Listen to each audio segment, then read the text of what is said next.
ng bayan, maasahan anumang panahon. Magandang araw po sa ating lahat. Narito ang update sa lagay ng panahon ngayong araw ng Huwebes, August 15, 2024. Sa kasalukuyan ay patuloy pa ring makakaapekto ang mahinang southwest monsoon o habagat, lalo na sa may northern Luzon. Dahil nga dito, asahan ang maulap na kalangitan na may mga kalat-kalat na pag-ulan sa bahagi ng Ilocos Sur, La Union, Pangasinan at Ilocos Norte, kasama na rin ang Batanes at Babuyan Islands.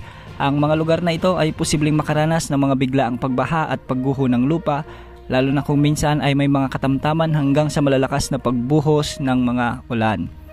Samantala, magiging bahagyang maulap din ang mga kalangitan at may mga kalat-kalat na pagbuhos ng ulan at may mga pagkidlat pagkulog sa bahagi ng Cordillera Administrative Region at sa natitirang bahagi ng Cagayan Valley. Dulot pa rin ito ng umiiral na southwest monsoon o habagat. Samantala, sa natitirang bahagi naman ng ating bansa, asahan ang mga localized thunderstorms lalo na pagsapit ng hapon at gabi, particular sa bahagi ng Bicol Region, ilang bahagi ng Palawan, ilang bahagi ng Western Visayas lalo na sa may Aklan at Antique, ilang bahagi ng Eastern Visayas lalo na sa Samar at Leyte provinces, sa may Northern Mindanao at sa ilang bahagi naman ng Zamboanga Peninsula at Soc-Sargen.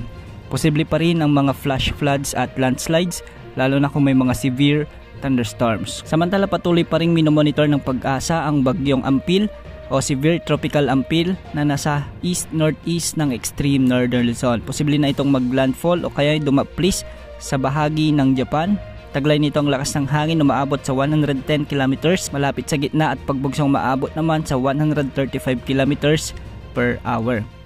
Kumikilos pa rin ito ng north-northeast sa bilis na 20 km per hour. Samantala, isang panibagong low pressure area ang namatan ng Pag-asa sa hilaga ng extreme northern Luzon. Hindi naman inaasahang magiging bagyo ito at hindi rin inaasahang makakaapekto sa anumang bahagi ng ating kalupaan.